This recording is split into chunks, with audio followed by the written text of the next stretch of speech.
ये आनंद प्रकाश जी, ये जो चंदौली वाला मुद्दा हुआ है, जिसमें दिन भर लोगों ने सोशल मीडिया बताया कि यादव लोगों ने कुर्मी को मार दिया, और पीडीए का मतलब है कि पहला दावा आहिर का, और अब आपकी पार्टी और कुछ मीडिया वाले कह रहे हैं कि जो मारने वाले थे वो भाजपाई हैं।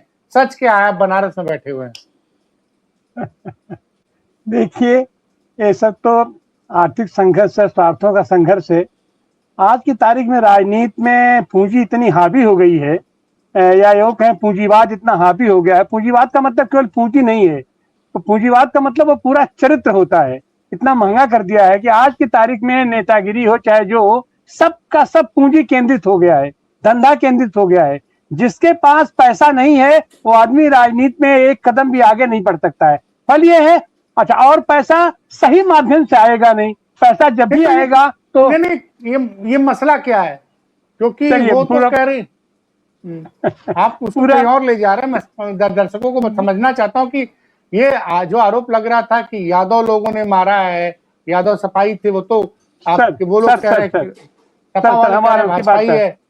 हम सब वहां का पूरा मामला, हालांकि हमको व्यक्तिगत रूप से तो हमको तो जानने का मौका नहीं मिला, लेकिन जो चीजें छन के आ रही हैं कि वो मामला, ये दोनों ही समुदाय जमीन का धंधा करता है, जमीन का व्यवसाय कर रहा है, और वो कहीं न कहीं से उसके अंदर का स्वार्थों की टकराहट है।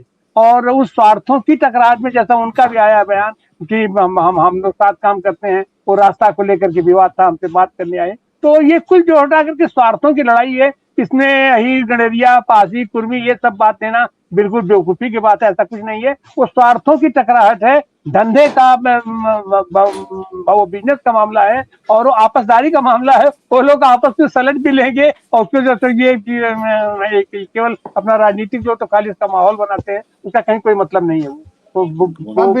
विवेक जी, आप जवाब दीजिए। सपा प्रवक्ता कह रहे हैं, आप बताइए।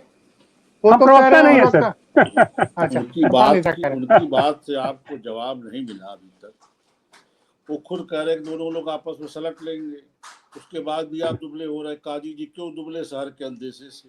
अरे तो आप लोग भाई, आप लोग उसको यादव बनाम कुर्मी बता रहे हैं। अरे भाई, आपकी पार्टी मारने वाला यादव है, मार खाने वाला कुर्मी, तो क्या बताते? आलू पाठक मार के गए। अरे जातियां आपस में मार नहीं करती हैं, व्यक्ति मार करते हैं।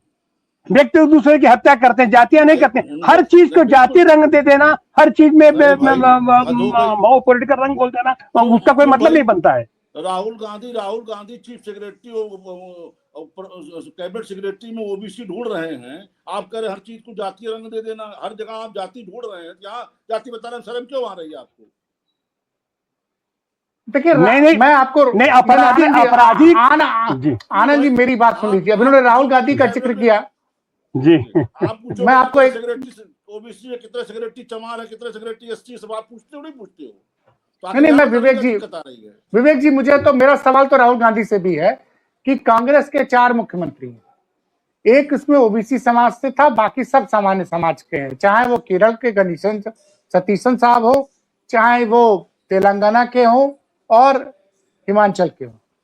एकमात्र कर्नाटक में वी सिद्धारमैया साहब ओबीसी समाज थे, उन्होंने इस्तीफा दे दिया।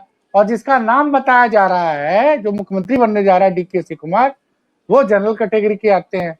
तो सही बात है भाई, भाजपा को तो पूछोगे तुम, लेकिन तुम्हारे तो 4 में से एक मुख्यमंत्री ओबीसी समाज का था, उसने भी इस्तीफा दे दिया, और जिसका नाम लिया जा रहा है वो सामान्य कैटेगरी का है।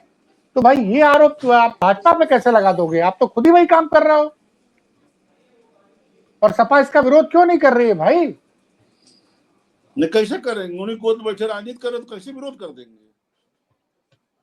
नहीं, ये मैं मान सकता हूँ कि कांग्रेस इनकी गोद में बैठी है, ये कांग्रेस की गोद में बैठ के राजनीति नहीं कर रहे हैं। यहाँ बैठे हैं ना, हाँ, दिल्ली में उनकी गोद में बैठे हुए हैं। बताइए भाई आनंद जी, भाई आप लोग पिछड़े दलित की बात करते हैं कि दलित वंचितों को हक दिलाएंगे। हर जगह सर डिपार्टमेंट में सचिव कितने हैं, फला डिपार्टमेंट के सेक्रेटरी कितने हैं, और यहाँ जाते तो निकल के आ रही, तो आपको शर्म आ रही बताने में? क्या दिक्कत? बताइए, आप याद बताइए। नहीं, आनंद जी बताइए भाई, कर्नाटक में ओबीसी समाज के सिद्धारमैया का इस्तीफा हो जाता है, तो चारों के चारों मुख्यमंत्री अब समर्थ समाज से होंगे, तब आपको सामाजिक इसमें नहीं दिख रहा है आपको? जी सर हाँ।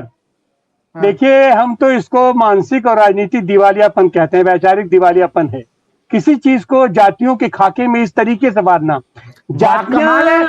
भाजपा करे तो आप हल्ला मचाओगे, नहीं, और आप नहीं, करो नहीं, तो मानसिक हाँ, दिवालियापन है। नहीं, सुनिए। हाँ।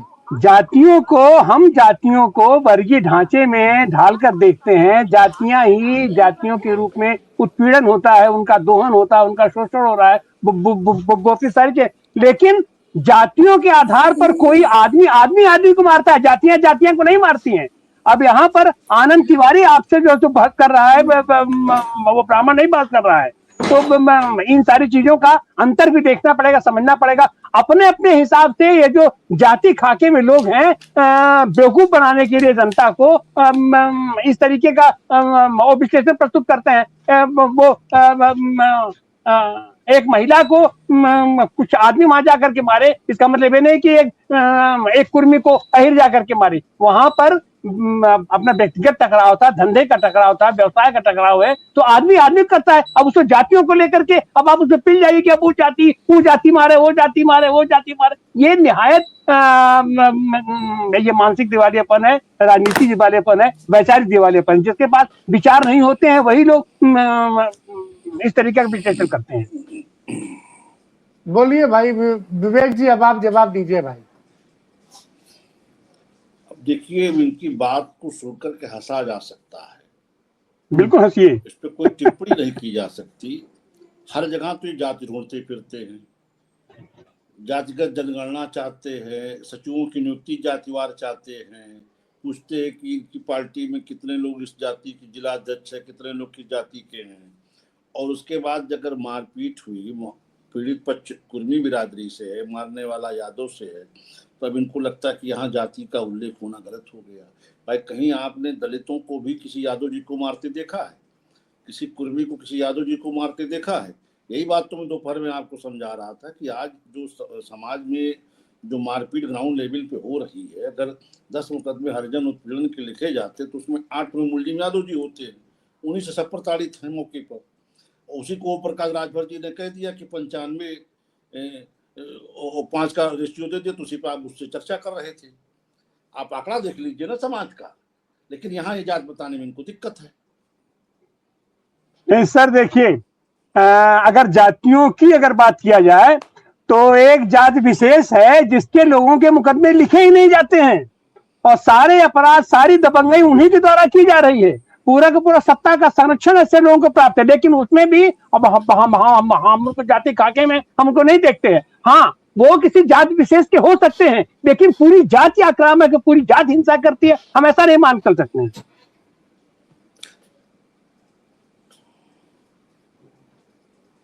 जी बोलिए भाई विवेक जी। नहीं, मैं इनकी बात को सुन रहा हूँ, सुन के आनंद ले रहा हूँ। जब यादव जी उस फ्रेम में आ रहे हैं तो साहब वो जाति मत बताइए। अभी खुद कह रहे हैं कि एक जाति के लोग अपराध करते तो उसमें मुकदमे नहीं लिखे जाते।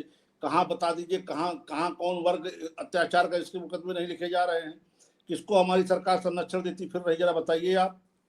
ये इनका एक आरोप प्रत्यारोप। अरे उसको बताने की बात है, घोषित है मुख्यमंत्री अपने जाति के लोगों को, अपने जाति के अपराधी लोगों को खुलेआम संरक्षण दे रहा है, खुलेआम संरक्षण देता रहा है, और उसकी पूरी की पूरी राजनीति उसी पर टिकी हुई है। भाई, आप आरोप लगाते रहिए। हम आरोप नहीं लगा रहे हैं, सत्य है। पूरी की पूरी आर्थिक संसाधन, पूरी व्यवस्था उन्हीं लोगों के हाथ में है। ये आपका तर्क है, लेकिन उत्तर प्रदेश में कहीं कोई अपराध करने के बाद बच रहा है क्या? किसी को पुलिस प्रशासन अदालत तक नहीं ले जा रही है क्या? अपना पराया किसी को संरक्षण सरकार दे रही है क्या? आप कहते रहिए, जनता तो लोकतंत्र में जनार्दन होती, वो मूल्यांकन करती है। हमारे आपके कहने से, केवल गाल बजाने से फैसले नहीं होते। जी नहीं, आपके कोर्ट ने आपके 50 हार्डकोर अपराधियों का लिस्ट उठा करके इनको दे दिया है। उनके ऊपर क्या एक्शन कर रहे हैं ये? और ये छोटे चुटभैया लोगों को जो तो बंद कर देना, उनको प्रताड़ित करना, उनको पीड़ित करना, ऐसा ही दिखाई पड़ रहा है। क्या लिस्ट में क्या आदेश दिया है, क्या कहा है? अब आपसे क्या बात किया जाए? जब आदमी जान करके और अनजान बनने की कोशिश करे तो उससे क्या बात किया जाए? क्या कार्रवाई की अपेक्षा की है शासन से कोर्ट ने? आप विद्वान उनको जेल के सिक्कों में बंद कीजिए, उनका राजनीतिक बहिष्कार कीजिए। आलोक जी सुन रहे हैं अदालत का क्या क्या फैसला बता रहे, सुन रहे हैं आप? कहाँ से ढूंढ के लाते हैं आप ऐसे लोगों को आलोक जी? भाई अदालत ने बोला कि आप लोगों ने उनका आपराधिक रिकॉर्ड सबमिट नहीं किया। भाई वो तो बकायदे लिस्ट है। थोड़ा हुबर करा दिए होते बुलाने से पहले, कम से कम अदालत की बात तो सुन सकता थी।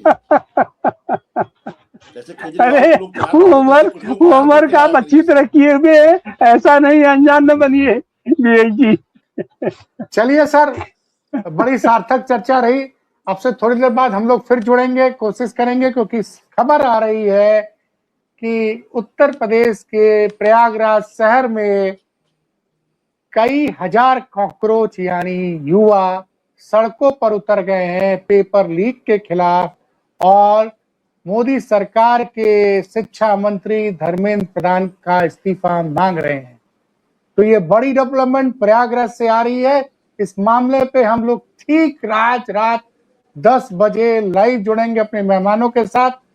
तो उम्मीद करेंगे विवेक श्रीवास्तव जी भी हमारे साथ रहे, तिवारी जी भी रहे, कुछ और मेहमानों को भी जोड़ेंगे और दर्शकों से कहेंगे कि 10 बजे हमारे अगले लाइव का इंतजार कीजिएगा, क्योंकि जो तस्वीरें अब प्रयागराज से आ रही हैं, हिंदुस्तान का युवा क्या सड़कों पर आना, जिसकी शुरुआत अभी तक खबरें दिल्ली से थी, यूपी में कहीं नहीं हो रहा था, लेकिन प्रयागराज में आज रात को 2000 से ज्यादा छात्र पेपर लीक के खिलाफ उन्होंने जबरदस्त मार्च निकाला है और मोदी के शिक्षा मंत्री धर्मेंद्र प्रधान का इस्तीफा मांगा है।